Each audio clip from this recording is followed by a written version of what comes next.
Okay, so good morning, bro. This is regarding sa additional references kining when it comes to baptism.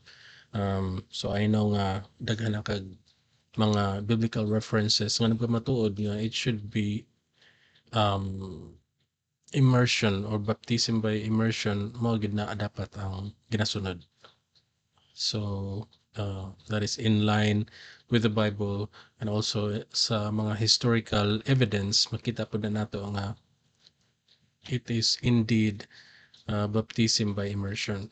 Okay, mo na ginabuhat sa or gina-practice sa tradition. Now, somewhere down the line, na-change na siya sa Roman Catholic. Diba? So, kani atong tagaan og pagtagad. And I know this is just kanang additional lang gyud pod nga insights or mga references pod para sa imuha in case na kay kining na mga argumento or baka magpamatuod nimo sa imong mga live. I know nga daghan kag mga friends nga CFD nga gusto makig argumento nimo. So kini is just an additional na lang pud sa imong mga insights. Okay, so I know nga na kay mga biblical evidence sa katong, for example nga kinahanglan daghan ang tubig. Di ba kasagaran nga mga baptism makita nato diha sa Bible is daghan ng tubig nasa river or sa asa pa na sila diha, and then moadto gyud sila sa tubig, di ba, come into the water nya muhawas, subot pa sabot ni plunge sila. Now kini nga evidence pud nga kung ihatag nimo, this is in line sa ilahang mga church fathers. Okay, one of which is kini si Tertullian. Okay, so si Tertullian na exist na siya between 155 to 240 AD. Diba? According na silahang record. Kini siya nga record gikuha ni nako diha sa ilahang websites mismo nga gi-endorse ni siya or approved by the Roman Catholic Church. Okay, so according diha, si Tertullian wrote about baptism and described it as an immersion. Okay, noting that the person being baptized should be plunged into the water. So mula ang atong kuhaon karon una. Now, asa man ni nato na makuha kining gisulti ni Tertullian? Diri ni siya makuha nato sa kining iyahang writings. Okay, kini nga link, wow, isa kadali ha.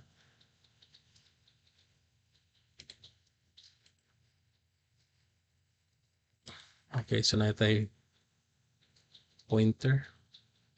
Kini nga link nga akong gihatag kining duha, ako po ni siyang i-post sa or i-share nimo. Mo ni ang direct link sa kining kung asa na to makuha ang kining akong gi-screenshot. Okay, so kini akong gi-highlight nga link mo ni siya ang katong gi-endorse ni siya or kanang approved ni siya by the Roman Catholic Church. Ang kining isa, although wa ni siya gi-endorse gyud kining newadvent.org, pero naa ni siya kanang daghan ni siya og kanang content when it comes to mga writings sa mga church fathers na mga daghan pa. Okay, so if maka-visit ka ani nga website, I know na na-visit na siguro nimo, pero yes, daghan kaya dito nga daghan ta makuha gihapon nga mga pieces of evidence. Then isa na ani kining kang Tertullian, ako pa panihatag nimo. So asa na makita dapit sa chapter 2. Okay, chapter 2 nagisgot diha. If basahon na nato, taas man gud puding chapter 2, so nagkuha lang ko og screenshot ani. Okay, makita na to akong gi-highlight dire. A man is deep in water. Okay, so when it comes to baptism ni siya, a man is dipped in water and amid the utterance of some few words sprinkled. So nakakita ka diri sprinkled, pero dili ang water ang gi-sprinkle ani, kundi description ni siya sa katong words nga gisulti, gi-utter atong nagbautismo. So ang katong nagbautismo na siya mga pulong nga gi-utter some few words sprinkled, and then rises again. So katong rises again kay of course kay ang man gidip man into the water. So kana nagpamatuod nga kining gi-practice diay sa mga church fathers sa una or even sa before pa sa mga apostles pa, um, is really baptism by immersion. So if basahon na natong chapter 2 o mo-access ka nga website, mabasa gid nimo personally, pero ako lang i-summarize kung unsa naa diha. Sa chapter 2 nagahisgot na sa kanang mga tao nga they often doubt or kanang i-reject nila ang faith just because ang katong mga practices kuno are too simple. So murag tan-aw nila murag simple ra man kaayo nya maluwas ka tanan nga murag simple ra man ang pagkabuhat. Murag yana bas magduda sila daw nya i-compare nila sa kaning uban nga mga ordinary nga ilang ipangbuhat nga mas murag ingrande man ang pagka buhat nila compared sa kining simple ra. So murag dili sila motuo nga katong simple ra mo hinoy makaluwas murag ngana ba. So gihatag diha nga example ni Tertullian is ang baptism. Tingon siya nga ang baptism ko it seems too simple kay i-dip ra kuno diha ang tao diha sa tubig nga mohatag og few words anong sprinkle og few words pero aduna kuno ni significant nga eternal life nga makuha. Ngayon siya nga just a person dip into the water and a few words makalid na to sa something as significant as eternal life. So gi sulti po niya diha nga this simplicity can make the promise seem unbelievable. Murag dili katuohan kay mo lagi mag ang ilang doubt na aman kay simple ra kuno nga pagkabuhat. Pero giingon ni Tertullian nga although simple siya but there's a significant nga kanang na sila makuha ana which is kining eternal life.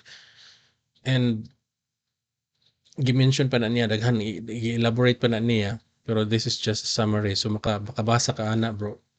Ako lang kang gituoran gitultulan nako kung asa nimo makita ni so chapter 2 and then naani siya sa first few paragraphs and then naapaghapon na sa uban pang mga chapters. Okay, so next is kining sa chapter 7. Okay, the same gihapon nga link mura gihapon na kang Tertullian gihapon pero gi-mention na po na niya diha sa chapter 7 kaning of the unction so meaning katong pag-anoint. Diba? So, as a summary, or kani akong gi-highlight, the same way as the baptism itself too is carnal. So, murag naagihapoy significance ni ang baptism in that we are plunged in water, but the effect spiritual in that we are freed from sin. Diba? So, ang pagkasulat mong good-ani niya kay gi-translate naman so medyo lisod siya sabton. Pero ang gisulti ra gyud niya ana if basahon na nato ang chapter if English na to pagkabasa murag gisulti niya nga after we are baptized we are anointed with special blessed oil. So naman ni siya anointing gyapon dire sa kuan kini gi-practice ni siya sa ancient nga tradition kanang og kanang bitang padulong na mapari or sa priesthood gi-anoint gyapon na nila nya kanang nga tradition nag-start daw na siya kang Aaron. Okay, sulti diha start na siya kang Aaron nagi-anoint siya ni Moses kay kato gi-anoint siya ni Moses nya si Aaron gitawag siya og Christ atong nga time or Christ nga murag gitawag siya as Christ kay pagtungod anang gi-anoint siya the anointed one but pasabot ana and also si Jesus Christ gitawag siya nga Christ because he was anointed by the Holy Spirit by God the Father nya gi-mention po na diha sa kining sa Acts of the Apostles, diba? And then if mapadayon ta gisulti diha within chapter 7 gihapon, yun siya nga our own practice. The anointing is physical. So kuno physical kuno ang pag-anoint ana on the body, but has spiritual benefit. Just like baptism gihapon. So iya gihapon himong example ang baptism. So yun siya nga ang kaning pag-anoint kuno is physical but has spiritual benefit. Unya, ingon siya in the same way as the baptism. So murag iyang gihatagan og emphasis nga pari sama pud sa baptism ba nga which involves being dipped into the water physically but has spiritual effect of cleansing us from sin. Mana siya nga plunge into the water but the effect spiritual in that we are freed from sin. Okay, so diha makita gihapon nato nga in that we are plunged in the water. So murag gidip gyud ana in water, di ba? And take note, ang nagsulti ani si Tertullian, isa sa mga gitawag sa Roman Catholic nga church fathers, one of the church fathers, di ba? So dako kay nga sagpa sa ilahang ang church fathers nila nagaingon nga yes, it was plunge or immersion, di ba? And here's kining pinaka nindot ani kining chapter 5. Pinaka nindot ni siya nga chapter 5. Kaya nga naman diha sa chapter 5 gihisgutan diha use made of water by heathen. So unsa man ning heathen, mga pagano ni kanang nag-worship og mga idols, di ba? Niyon sa ilang gikuan tulad ning dalion kay 11 minutes na. So giyon dire nga well, but the nations who are strangers to all understanding of spiritual powers ascribe their idols the imbuing of the of the water itself same efficacy. So murag di kayo siya masabtan pero ang main ra gyud diha bro is giingon diha nga other nations kuno nga wala maka-understand og spiritual matter, they believe nga ang katong ilahang idols can make water powerful. Murag aduna kunay mabuhat tong ilang idol ba nga maka-make sa kining tubig nga powerful, and they believe nga kining or they use this belief to trick themselves. Murag ilang gitrick ilang sarili nga ang water kuno is essential to empty of spiritual significance. Murag adunay makatabang pud ni sa ilaha. So giingon diha, but they cheat themselves with waters which are widow. So murag spiritual adunay spiritual significance nila pud ang tubig. Unsa giingon diha, for washing, di ba? Ingon siya for washing channel and initiated for some sacred rites of notorious Isis and Mithras. Okay, so they use water di ay sa ilahang mga rituals such as those Isis or si Mithras. So ka-remember ka ano Mithraism nga nung December 25 ang gikuan ni Jesus Christ kaning as birthday niya. The same time si Mithras pod kining Mithraism December 25 po ni siya. So aduna gyud significance, mura kaingon ka mura gisama-sama nila ba para dili kayo mahalata. Pero diri makita gyud nato nga naa si Isis o si Mithras nya gigamit ning water by the heathen. Now take note unsa gisulti nila diri, the gods themselves likewise they honor by washing. Okay? Unsa giingon diha? Likewise they honor by washing. So gigamit po ko nila dire sa the honor of the gods by performing rituals involving water or washing, di ba? Ang kining sunod ani is nakaingon siya diha, moreover by carrying water around and sprinkling it. Di ba? Ang giingon diha is gisprinkle ko no by the heathens. Di ba? No wonder nga makaingon ka nganong gisprinkle pud ni sa Roman Catholic nga ilahang practices. Now, of course, gi-change ni. Di ba? Kaya ang understanding ni Tertullian, gidip siya sa water when it comes to baptism. Pero karon nausab, kay bawo si Tertullian nga nausab na din na karon. di ba? Now, ang understanding ni Tertullian at that time nga gigamit ning tubig by the heathens sa ilaha pong mga rituals. Giyon sa nila paggamit, they sprinkle it, carrying water around, gidaan nila, di ba? Kabantay ka ng sablig-sablig nilang holy water, sprinkling it, kay isa man na sa pag-cleanse, di ba? Pag-cleanse nila. Now, take note, tanawa diri sa ug unsay practices pud sa mga heathens. Moreover, by carrying water around and sprinkling it, they everywhere expiate. So murag na sila gi-emphasize na nga gibuhat. Asa man nila sila ga-sprinkle country seats, houses, temples, and whole cities. So murag gi-purify nila, gi-sprinkle nila kang pag-purify sa mga balay, sa mga temples, even the entire cities. So no wonder kabantay ka aning mga priest magdala sila mga bindita puntahay ilang sprinkle para mag-purify sa balay. Diba? Kana sa tawag na blessing.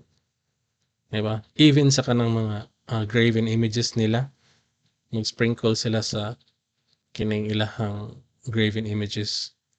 Diba? Kaya to purify, to make it holy. Diba?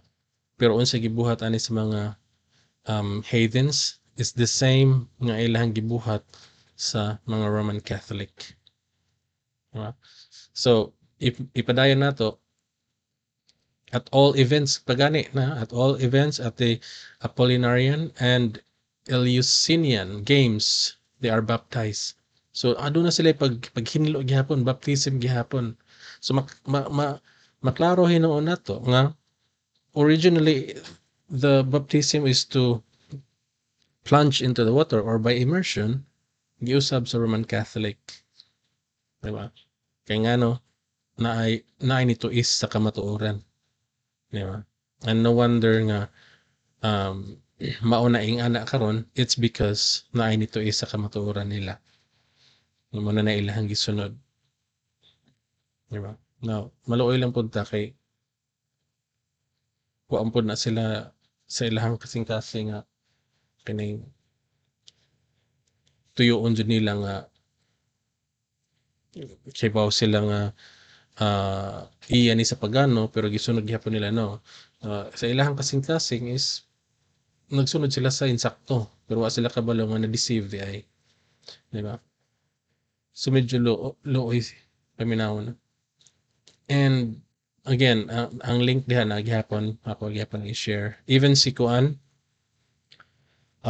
si Justin Martyr isa po na sa mga church fathers or mga theologian na nagkuan po ni siya kining nagsulti po ni siya pero wa kayo gi-explain niya nga parihaan ni Tertullian nga i-plunge gyud sa water pero ang iya ato is washing so murag adunay paghugas so meaning if maghugas mo ganita dili sprinkle di ba if washing man gani na then magkuan gid ka kanang magligo gyud mag-bathe o kini mo i-plunge ka sa tubig pero wa kayo gi-emphasize didto ni Justin Martyr if gusto ka mo tan-aw po didto nato sa kang Justin Martyr sa First Apology niya nga book ang ngan sa book is First Apology or Apologia Prima nya makita nimo sa chapter 61 sa katong nga book same rig hapon nga kining newadvent.org nga link pwede ka makakita diha Justin Martyr okay so gi-emphasize dito nga washing with water gihapon okay so padayon na to aside pa napod si Hippolytus so last na ni siya bro si Hippolytus nag-mention gihapon fully immersed in water 3 times okay so katulogan ni ang pag-baptize ani ang ilang gi-practice sa una pero that's not the point man nga kapila ana or unsa ilang gibuhat aside pa ana ang ato karon nga gibasihan is kung sprinkle ba or immersion ang gibuhat sa una okay So, by the way, ang kini si Hippolytus, ang name sa book is Apostolic Tradition or Traditio Apostolica.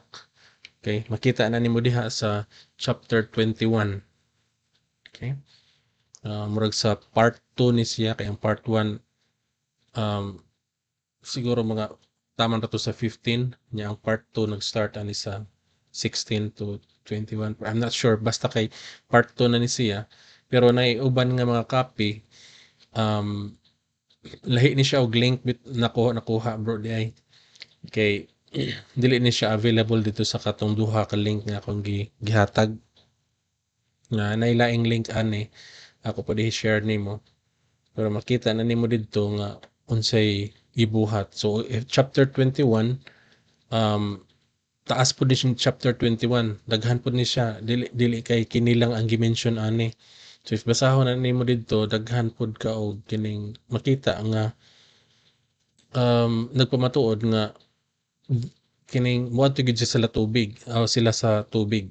Okay? So if atong basahon sa chapter 21, naingon diri nga at the hour of which the cock crows, so sa buntag ni kadlawon, diba, they shall first pray over the water, and then when they come to the water, so meaning moadto gid sila sa tubig, ang water kuno shall be pure and flowing.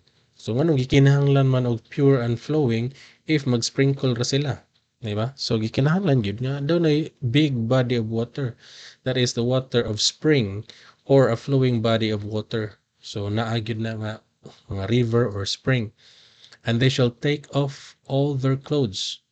So maghubo na sila, manara siguro saplot gagmay, pero maghubo gyud sila. So ano maghubo man sila kung mag-sprinkle ra, di ba? So naa gyud. And then gibutan po diri, children shall be baptized first. So all children who can answer for themselves. So katong they can answer for themselves, but pasabot kining able nga makatubag sila sa ilahang kaugalingon. Diba? So dili ni siya infant. Na naipigi specify diri, if there are any children who cannot answer for themselves, meaning wala man giingon diri nga infant, pero basin na uban nga na ay disability, nga dili sila makatubag, or baka kanang um, dili siya muraba og kanang kuwang pa og buot nga dili pa jud kayo sila makatubag sa ilang kagalingon, pero at taas na og edad. That's why let their parents answer for them or someone else from their family. Diba? Pero wala gid gi-mention diha nga infant. Okay? Or kanang bag-o na tao or unsa pa na diha. And then finally, the woman will unbound their hair. So, kung ano nilang buhok, remove their jewelry, and no one shall take any foreign object with themselves down into the water. So, maadto gid sila sa tubig. Mo-deep gid sila. So, mora to ang katong akong ma-share po, bro. Extra biblical nga mga sources, pero I know nga na kay mga biblical nga mga sources, so dili lang nato na dungagan, ikaw na bahala ana nya. Mo ni ang kadtong link yung nasa ubos kung asa makuha ang kining akong gi-screenshot. So sa chapter 21 na siya. Then basahon ra nimo the rest of chapter 21, na kay makita diha nga mga nagpamatuod nga immersion ang ilang gi-practice sa ona nga tradition. Nya take note nga ang kini nga kang Hippolytus is an apostolic tradition ni siya. Diba? Tong balikan, apostolic tradition. So Traditio Apostolica by Hippolytus. Okay, gi-attribute na nila ni ngadto kang Hippolytus. So mao gyud ang tradisyon nilang gisunod sa una. But someone adun ni nito isa kamatuoran, then mo na nato nakita karon nga sprinkling na sila. Anya, isa pa ana ang kanang pagbindita nila, pag bindita og holy water, gi-practice na siya sa mga pagano. And even si Tertullian naka-attest ana, nakasulti ana. Diba? So, and I hope nga kini makahatag nimo og insights pod, bro. So mao lang to kay taas na. And then I hope if na kay mga questions or mga ikadungag ana nga insights, then paminawan na nato. Ingna lang ko.